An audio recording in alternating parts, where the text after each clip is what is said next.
It's my favorite segment on this show, Money, Power, Politics. And it was another brutal day on Wall Street. All three major indexes plunged further into the red as oil jumped yet again. The S&P had its worst single day since the Iran war began, shedding nearly 2%. And the NASDAQ closed the day down nearly 2.5%, placing it firmly in correction territory.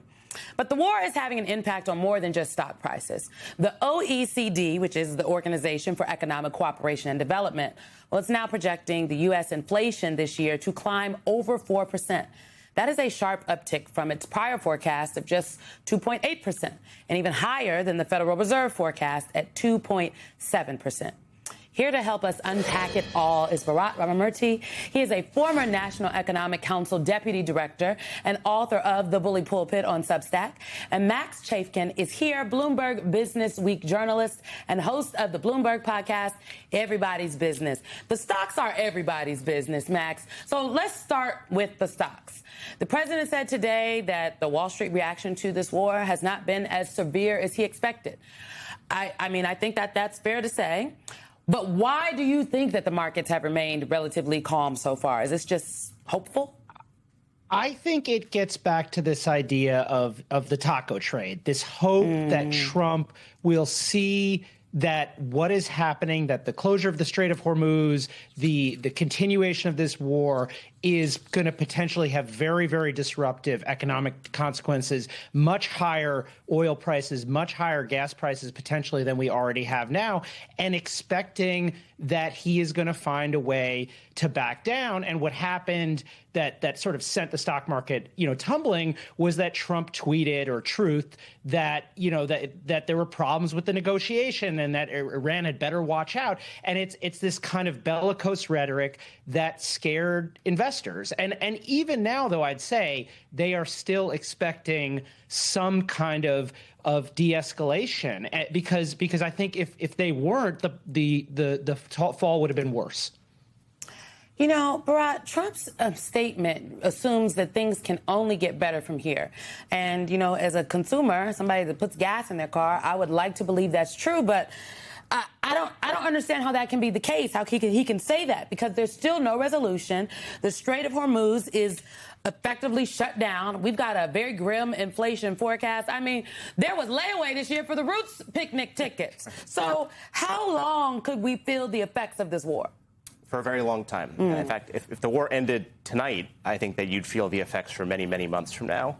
And it's in large part because of the nature of an oil price shock. The thing about oil is that it is a precursor for so many other things in the economy. When oil prices go up, obviously you feel it at the pump, but you also see it in higher shipping costs because diesel prices go up. You see it with higher airline ticket prices because jet fuel prices go up. It's in so many manufacturing inputs. That means the cost of manufacturing everyday goods goes up. And so that's going to flow through the economy. And that's why you saw the OECD projecting inflation of over 4%. Remember, when Donald Trump came to office, inflation was under 3%.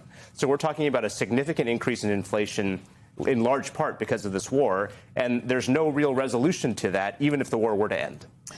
Max, the war is hurting people at the pump. It is marginally, as we just discussed, affecting the markets, but it's hurting investment, really, between the United States and Gulf allies. According to Politico, hundreds of billions of dollars that Middle Eastern nations pledged to invest are now in doubt. Remember when we've got the picture up, when the president went over and had that summit. What do you make of all of this?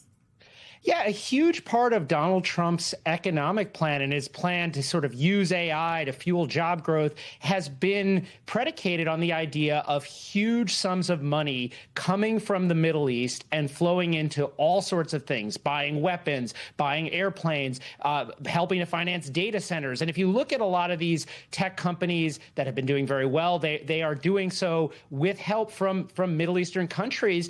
And if there is a war going on, and these countries, which which really need to protect themselves and protect the very valuable, in the case of Dubai, the very valuable real estate industry that has built up there. They're going to need to work on missile defense, and they're going to need to save their money. The Wall Street Journal reported just today that Saudi Arabia had been planning on opening a ski resort. I don't know if people realize that, but there was this very, very expensive plan to have skiing in Saudi Arabia, which of course is a desert, and that has basically been canceled because, and I think the supposition is that they need to save their money because this war is costly. And just to think about how this affects tourism, because if a war is happening, people don't necessarily want to travel to the UAE or other places in the Middle East. Barack, can we talk about Jared Kushner? He is a major Gulf investor. He's also a key player in the talks between the U.S. and Iran here. Listen to how he described himself today. Well, technically, I have not joined the administration, so I'm still just a volunteer, like other businessmen who volunteer to help the government when asked. The level of engagement has definitely been a lot more than I anticipated. What is all the hubbub about? See, he's just a businessman, just like all the other businessmen, just volunteering his time to help out the country. Right? He's being a good patriot, a good American.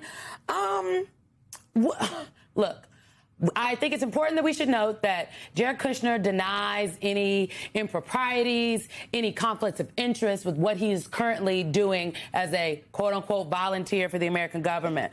But what do you make of these comments and how involved he is right now?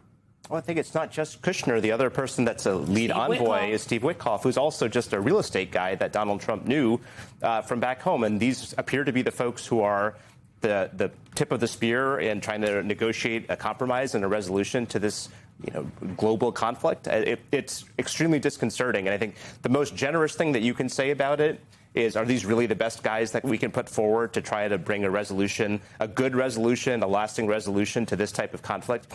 The less generous thing that you could say, but I think that is backed up by a lot of evidence, is what's in it for them? In the first Trump term, Jared Kushner did a lot of good things for Saudi Arabia and other Middle Eastern countries while he was in office. He left office and raised billions and billions of dollars for his new investment fund from those very same people. Why should we, the American people, feel any level of confidence that Jared Kushner is looking out for our best interests rather than his own best interests or the Trump family best interests? It is a very good question, especially since he's just a volunteer. Before we go, we learned tonight that President Trump's signature will actually be added to the U.S. dollar. This is a first for a sitting president. Max, I'm not a money lady. You're a money man. What do you make of this? I mean, it seems like yet another effort to sort of impose the Trump-style branding on some of the sort of traditions that we tend to take for granted. I don't know that this will really mean anything. I don't know that in the minds of consumers they've ever looked at whose signature is on their money. But yeah, it's another attempt to put the Trump name on something that, of course, that Donald Trump does not own. And so, not surprising, although certainly strange.